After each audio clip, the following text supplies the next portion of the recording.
Welcome to the Cenario podcast, your guide to mental health and well-being. Each episode, we uncover practical tools, discuss expert insights, and explore how supplements can transform your mental health journey. Get ready to learn, grow, and thrive with us. You know that feeling after a tough workout?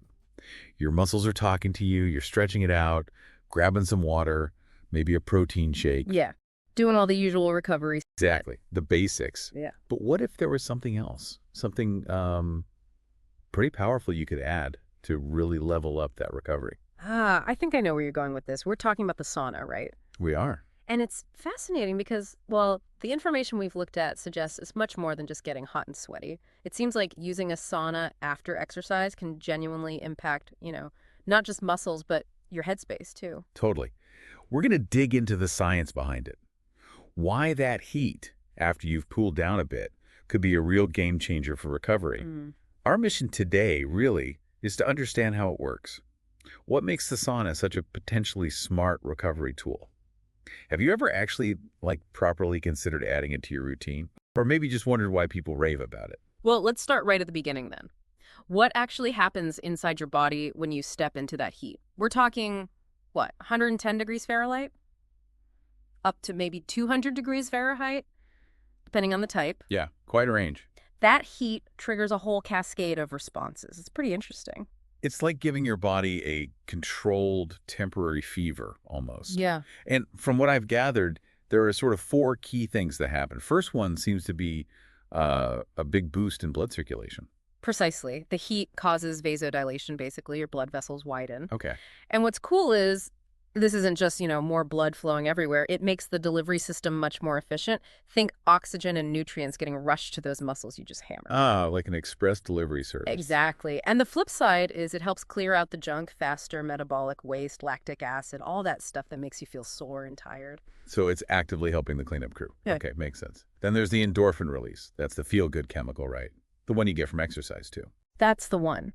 As your body heats up, it releases these natural painkillers and mood boosters. They actually bind to receptors in your brain, kind of like certain medications, giving you that relaxed, sometimes even slightly euphoric feeling. The body's own reward system. Nice. It really is. Okay, so better blood flow, natural pain relief.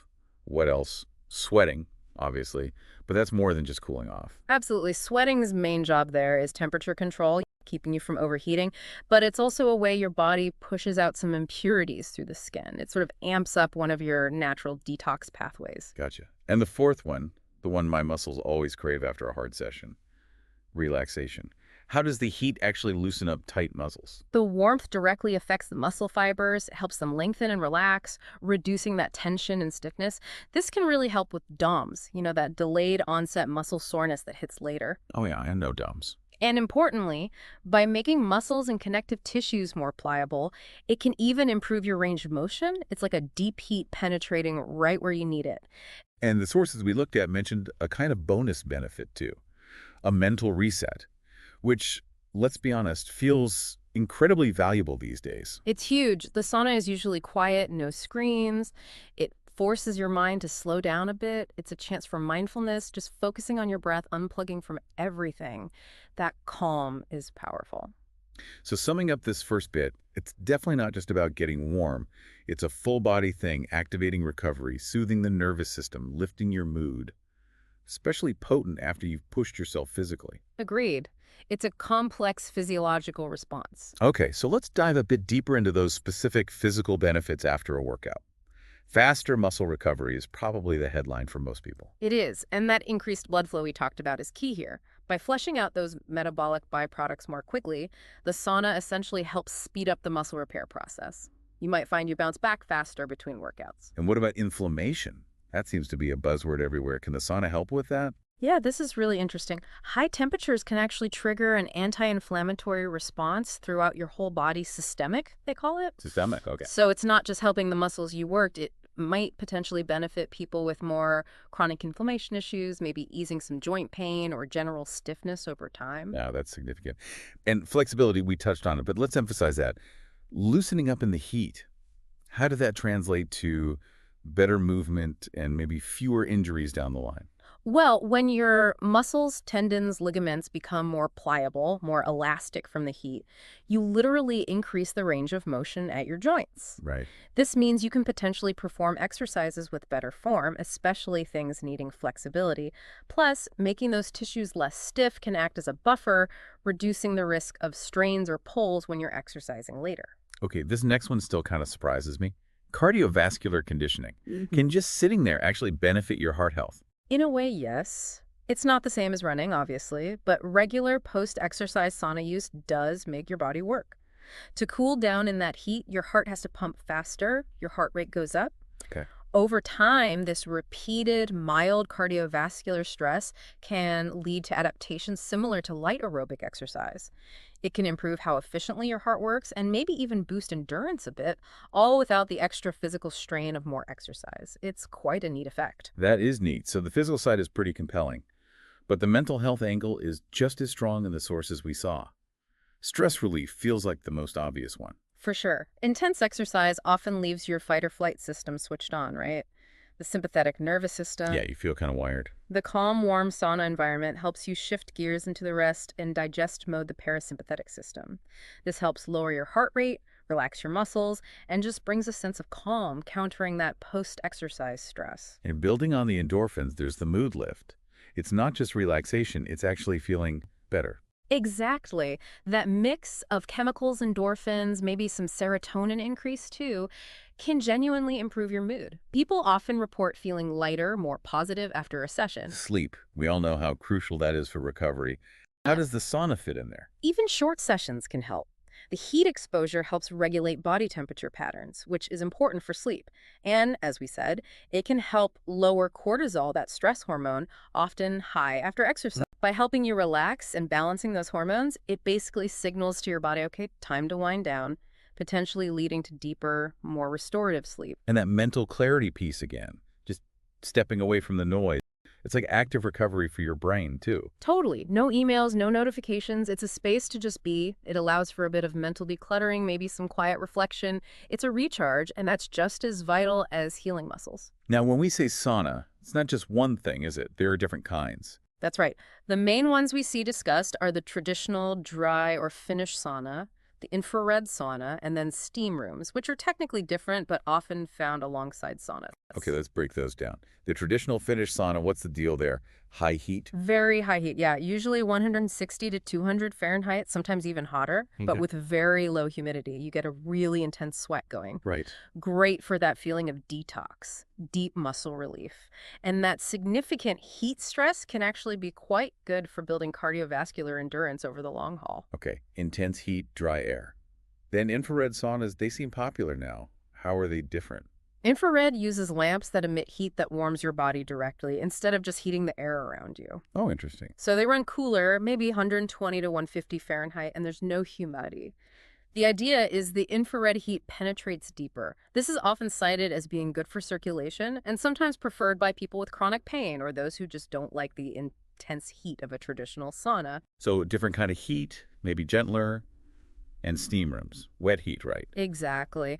Lower temperature, again, maybe 110 to 120 Fahrenheit, but 100% humidity, super moist heat. What's that good for? It's fantastic for opening up airways, so if you're feeling congested, it can really help. Also great for skin hydration, and just gives a very soothing, enveloping warmth. Okay, so you pick the type that suits you best. Now let's talk practicalities. Someone wants to try this after their workout. What are the key guidelines? Timing first. Don't just jump straight in. Definitely not straight in. Best practice is to cool down for about 10, maybe 30 minutes after you finish exercising hard. Okay. Let your heart rate come down a bit, let your body temperature start to normalize, maybe do some light stretching, start rehydrating during this cool down window. Makes sense. Don't shock the system. Yeah. And hydration, you mentioned it. That sounds critical. Absolutely paramount. You're already losing fluids from exercise, and you'll lose more in the sauna. So drink water or electrolytes before you go in. Sip water during if you need it, especially if you stay longer. And definitely rehydrate well afterwards. Water, maybe a small snack with some minerals. Right. And how long should you actually be in there? Is longer always better? Not necessarily. The advice is generally around 15 to 20 minutes per session. If you're a complete beginner, start shorter, maybe just 5 or 10 minutes. Just 5 minutes? Yeah, see how you feel. You can gradually increase the time as your body gets used to it. The key is listening to your body, focusing on the quality of the relaxation, not just ticking off minutes on a clock. Quality over quantity. Got it. Yeah. What about what to wear? Comfort and letting your skin breathe is the goal. A towel is totally fine, very common. Or loose, light, natural fabrics like cotton. Definitely avoid tight synthetics that trap heat and moisture. Okay. And good etiquette, especially in public saunas, is to shower quickly beforehand, just for general cleanliness. Good point. So you've done your time, you're feeling relaxed. What's the best way to transition out? Generally, a gradual cool down is good. Step out into cool air, maybe take a cool, not necessarily ice cold shower. This helps normalize your temperature. Right. Then more hydration, maybe some gentle stretches, maybe that small snack we mentioned. It just helps lock in the benefits and allows the muscles to fully relax. And does it matter when you use the sauna? Morning versus evening? There can be slightly different vibes. A morning sauna after an early workout might feel more energizing, boost circulation, set you up mentally for the day. An evening session could be more about winding down, helping lower that cortisol, calming the nervous system, potentially setting you up for better sleep after a tough day or workout.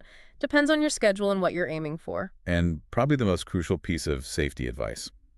Listen to your body. What are the warning signs that mean get out now? Absolutely key. If you start feeling lightheaded, dizzy, nauseous, or just generally unwell, don't push through it. Get out immediately. Overheating is serious and defeats the whole purpose. Right. Safety first. And are there people who should be extra careful or maybe avoid saunas altogether? Yes, definitely. Anyone with known heart conditions, uncontrolled high blood pressure, or certain cardiovascular issues really needs to talk to their doctor first. Makes sense. Same goes for pregnancy.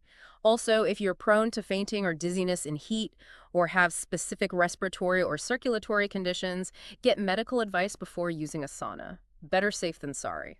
Always. Okay, tackle a couple of common questions. The big one, weight loss. Does sitting in a sauna burn fat? The million-dollar question. You will lose weight immediately after, but that's almost entirely water weight from sweating. Right, temporary. Exactly. It doesn't directly burn significant amounts of fat like exercise does. However, it can be a supportive player in weight management. How? By helping recovery so you can exercise consistently, maybe reducing stress, which can affect eating habits, improving sleep, all those things help. So it helps the overall process, but it's not a magic bullet for fat loss itself. Precisely. There's maybe some tiny metabolic boosts suggested in research, but it's not the main mechanism. Think of it as helping the foundation's diet and exercise. Okay, good clarification. And the other big question, frequency. How often should you actually do this post-workout sauna thing to get the benefits? Once a week, every day. The sweet spot seems to be around 3 to 4 times per week for really maximizing those recovery and wellness benefits. 3 to 4 times. Yeah, that frequency seems to allow your body to adapt and benefit from the improved circulation, lower inflammation, relaxation, without being excessive. But again, monitor your own response. Consistency is probably more important than doing one super long session sporadically. Okay, 3-4 times a week, listen to your body. So, wrapping this all up, it really sounds like adding a sauna session isn't just like a luxury spa thing. There's real science suggesting it's a smart strategy for recovery. Absolutely. We've seen how it works, boosting blood flow, reducing inflammation, calming the mind, potentially improving sleep. It hits multiple systems that are crucial for bouncing back after exercise. And there are options, right? Dry, infrared, steam.